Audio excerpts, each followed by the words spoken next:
Matthew chapter 16. The Pharisees and Sadducees came and, testing him, asked him to show them a sign from heaven. He answered them, "When it is evening, you say it will be fair weather, for the sky is red.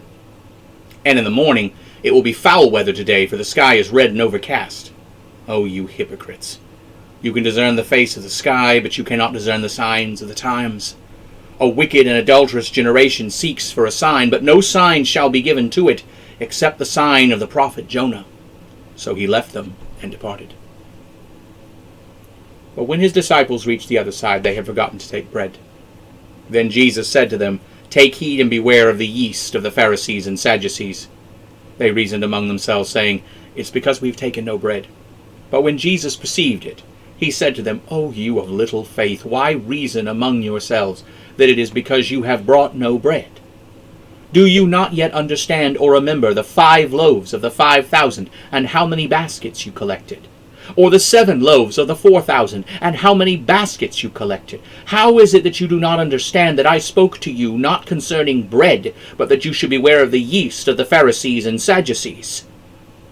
Then they understood that he did not tell them to beware of the yeast of bread, but of the teaching of the Pharisees and Sadducees.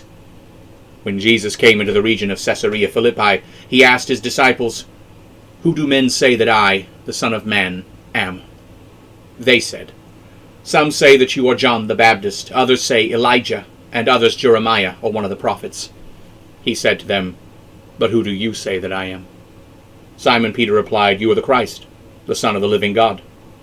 Jesus answered him, "Blessed are you, Simon, son of Jonah, for flesh and blood has not revealed this to you, but my Father who is in heaven. And I tell you that you are Peter, and on this rock I will build my church, and the gates of Hades shall not prevail against it. I will give you the keys of the kingdom of heaven, and whatever you bind on earth shall be bound in heaven, and whatever you loose on earth shall be loosed in heaven."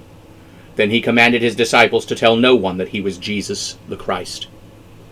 From that time on, Jesus began to show his disciples that he must go to Jerusalem, and suffer many things from the elders and chief priests and scribes, and be killed, and be raised on the 3rd day.